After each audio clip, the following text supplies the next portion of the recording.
Hello and welcome back to Digital Assets Daily. Good morning, good afternoon, or good evening, wherever you are in your corner of the world.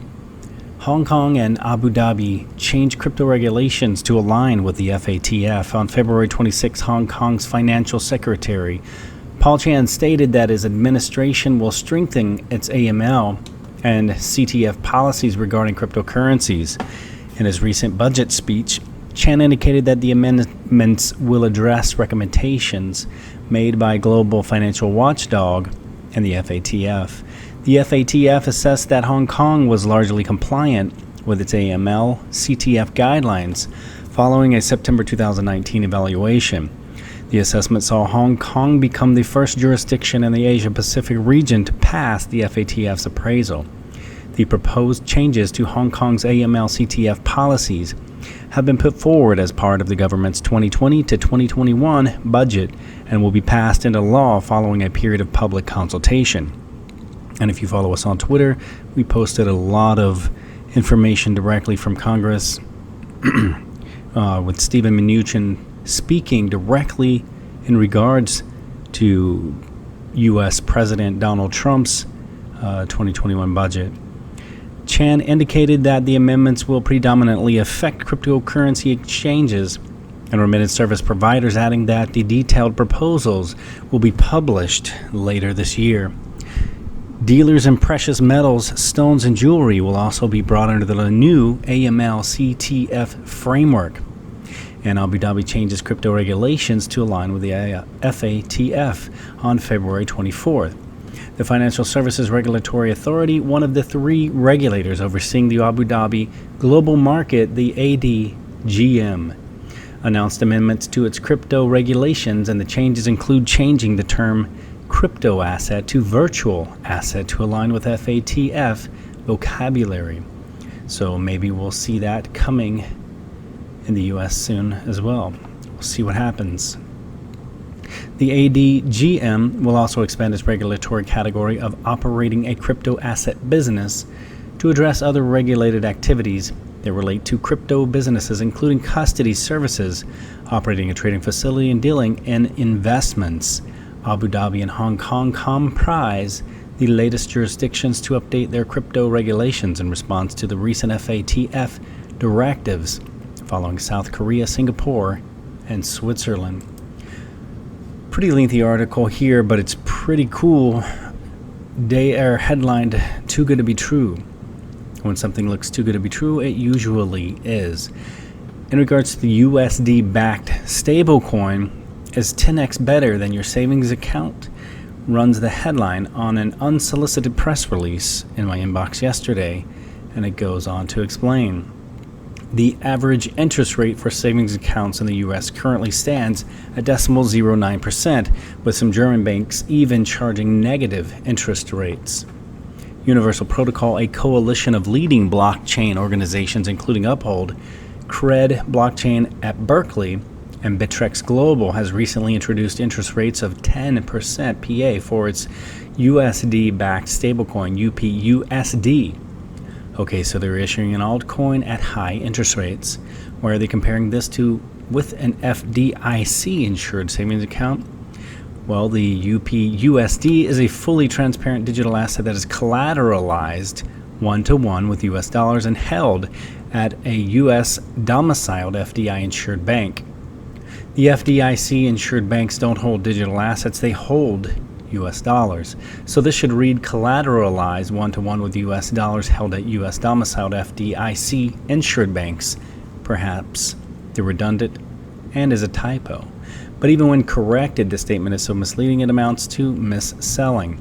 It implies that anyone who invests in this altcoin benefits from FDIC insurance, and this is not the first time I've seen this claim made about cryptocurrency investments. It wasn't true last time, and it isn't true now. FDIC insurance protects customers of regulated U.S. banks from losses if the bank fails. Currently, the insurance only covers U.S. dollars holdings of up to $250,000 USD per depositor, institution, and ownership category. Universal Protocol presumably has corporate accounts, which are an ownership category. There would thus be covered up to a maximum of $250,000 USD per bank, not per account. Universal Protocol's website says its mission is to bring 100 million new users into cryptocurrency. Assuming that a minimum user can hold is 1 UPUSD, this would mean Universal Protocol holding $100 million USD in FDIC-insured bank accounts. The U.S. has more than 5,000 FDIC-insured banks and savings institutions, so in theory, it would be possible for all of this money to be distributed across U.S. banks.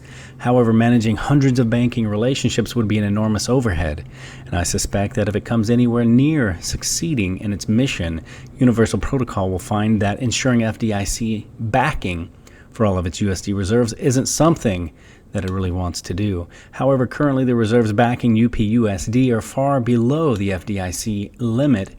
This is from the UPUSD page on Universal Protocol's website.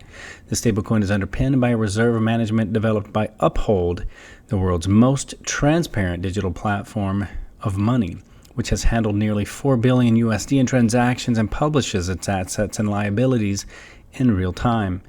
Uphold publishes its reserves holdings on its website. Tier 5 is described as a series of tokens and stablecoins issued by Universal Protocol as part of a new Universal Transparent Reserve Standard, which features innovative safeguards like recoverability and inheritability.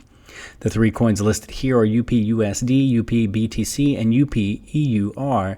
At the time of writing, UPUSD in issue are valued at 60,686.56 USD. If these coins are fully backed by USD, as Universal Protocol claims, then this is the amount of USD reserves currently held in banks.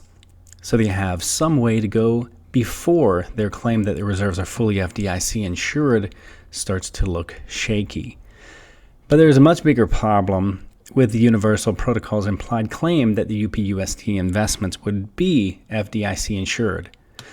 Uphold's description of UPUSD says this: the USD are held at banks located in the U.S. with the intention of being eligible for FDIC pass-through deposit insurance, subject to applicable limitations. The pass-through insurance applies when a bank has fiduciary duty towards a third party. For example, if it is acting as custodian for third-party funds, it does not apply to investments. If pass-through insurance were to apply to customer UPUSD holdings, therefore the USD reserves backing them would have to be held in custody accounts on behalf of UPUSD holders. But buried in Uphold's general terms and conditions is this, my emphasis. Each universal stablecoin on the platform corresponds to a related fiat currency, such as a USD or euro held across one or more accounts at banks, each a fiat account. Each fiat account is under our control, separate from our business operating and other reserve bank accounts, established specifically for the benefit of users, and represents a banking relationship and not a custodial relationship with each bank. You agree and understand that fiat accounts do not create or represent any direct relationship between you and any of our banks, and you cannot redeem a universal stablecoin at any of such banks. This restriction is obviously necessary to prevent people going to the banks to exchange their stablecoins for dollars, but it means that buying UPUSD clearly isn't placing funds in custody at regulated banks. It is investing in digital assets for profit. Therefore, it is extremely unlikely that the UPUSD investments will ever be eligible for FDIC insurance, whatever Universal Protocol would like to think. Anyone buying UPUSD should assume that they are uninsured, and it gets worse. Not only are these investments probably uninsured, they are also high-risk, complex, and opaque, and the returns on them aren't anything like as good as Universal Protocol claims. Simply buying UPUSD doesn't earn you any interest.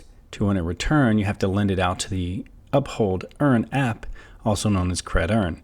And the interest rate you get depends on the type of asset you lend. Cred Earn says that Uphold members can earn up to 10% interest when they loan certain digital assets to Cred. Currently, the digital assets that can be loaned are BTC, XRP, ETH, Euro, USD, and gold. The interest rate you get depends on the type of asset you lend out. To get 10%, you have to lend BTC.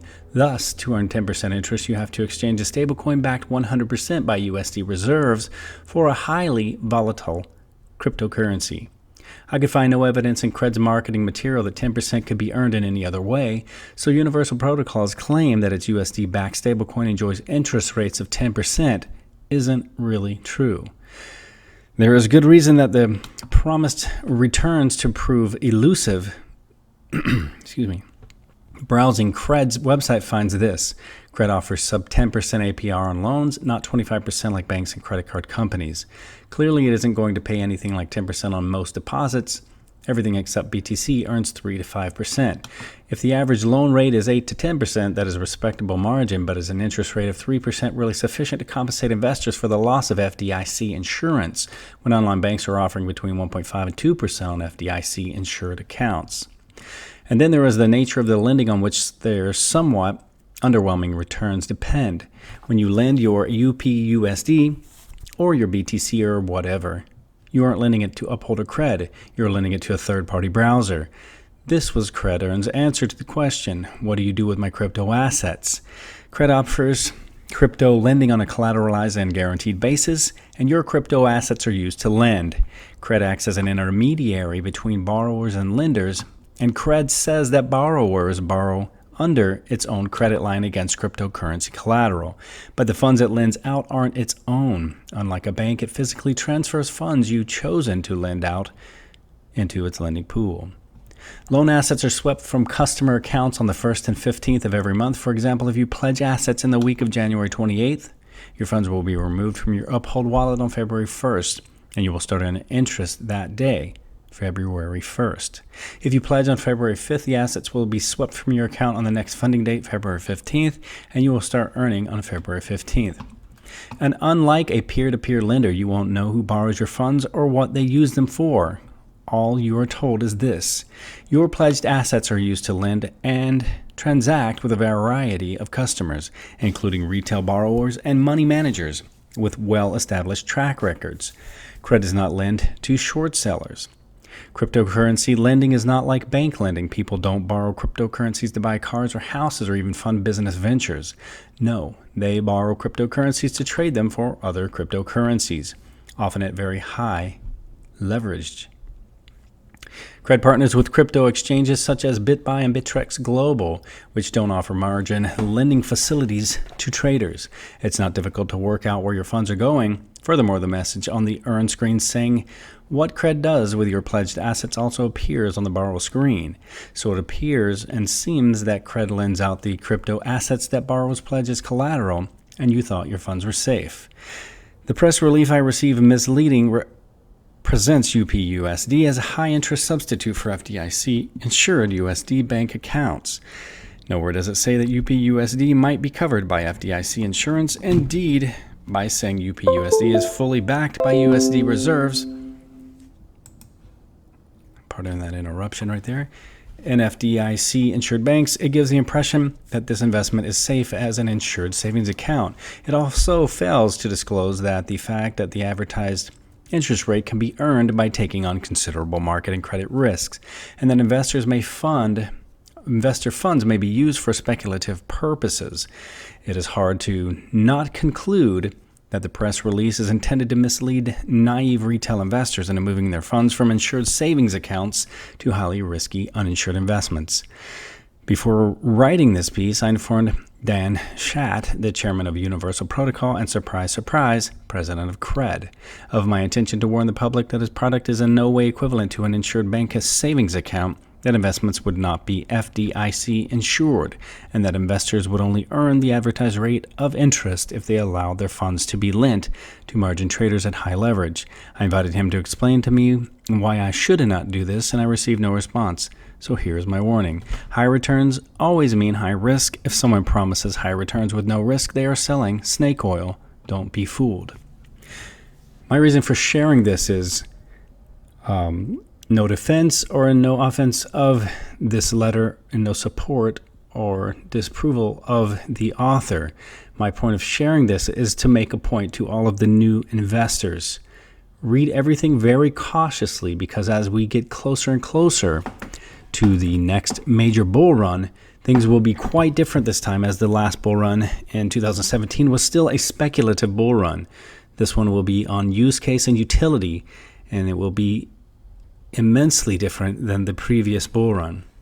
As we are on a 4-year cycle, 2021 would be the next peak of the bull run around Q4. So we have a considerable amount of time once this bull run does begin, and it is expected to begin sometime this year, beginning around April, mid to end of Q2. We should start seeing significant increases in our XRP investments. But again, back to the point, pay attention to what you are investing in, pay attention to what you're signing, pay attention to some of the articles, pay attention to who is sending you digital assets. Sometimes people will send you a digital asset and drop it into your account, and yes, you are getting that for free. But if you're going in and clicking on the links of the details and where it came from, etc., sometimes those are little phishing links, and then they take all of your investment and it is gone. So if you do find additional funds that you know came from some random person or out of nowhere, just let it be. Just basically ignore it and pay attention to what you have. Don't click on any additional links if you didn't put it there. You don't want any phishing, at least with intent, on your page to lose your investment. Again, not saying this is a good thing or a bad thing. This could have been resolved after reading the article. Just using this as an example of what something is could happen, and it is happening daily in the community. Because as we get closer, the more and more people are taking advantage of the new investors and the more naive people who aren't aware or paying attention.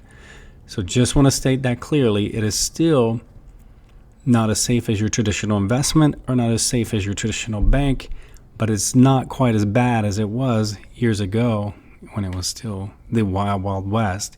Even in the past 2020, or even let's say since the last bull run in 2017, has been a much safer market. And anyone who has been here a few years understands what I'm describing. So either which way, whether this has been resolved and it is a safe thing, I do not know. It's not anything that I'm personally interested in. I only use it as an example because, as his headline states, typically, if it looks too good to be true, it usually is. And again, we do have high interest rates of legitimate things in the digital asset space and the digital asset industry. But do be aware of what is credible and what isn't. That is the only tip I want to give on this and discuss with this article. So just be safe, pay attention, and use your brain. If you are here now and invested, obviously you're a little bit smarter than average anyway to see the opportunity. Next article, the Forex signals brief for March 6th, and can a job stem the bleeding? The U.S. market wrap, the media continues to whip markets into a frenzy over the CV, and so far the bearish news is winning the day. The SPX was firmly in the red for another session and is now looking at a retest of the 3,000 level. And given that it's Friday, there is a chance we'll see more risk taken off the table. Rate cuts by the FOMC, the RBA, and BOC appear to have helped sentient, but until we start seeing some positive news, the fear might remain simply too high. In today's agenda, despite what is going on in the world, there's a pretty important number due out today. Of course, that's the U.S. jobs data. A good result very well be a positive indicator of how the U.S. is feeling. It's unlikely that the CV would have had much of an impact just yet, as the data is from February. But if there's a poor result, markets could very easily get wiped out on Friday. We are expecting 175,000 new jobs with the unemployment rate to remain steady at 3.6%, but we could be in for some fireworks. And the Forex signal update, the FX leaders team finished with 4 straight winning trades in what is shaping up to be another solid week. The GBP JPY pending signal is pushing towards the recent lows at 137, and a break here could be the trigger for a short signal. And SPX watching fell away yesterday and is now looking at a possible retest of 3,000, and we have a support at 2,900 level as well. So these are the 2 key points for us to watch. And on the cryptocurrency update, the BTC has made its run at the 9,000 level, while support at 8,500 is also clearly present. The first thing we need to do is see if this break can hold at the 9,000 level, and a failure would be very bearish and a possible short signal. And that's really going to finish it up for this video, and I'm going to leave you with a final thought. You just can't beat the person who never gives up. So don't quit and don't give up. Keep moving forward. We're going to see some exciting days ahead of us. Remember, guys, this is not financial advice. It is for entertainment purposes only. Love you guys, and catch you in the next one.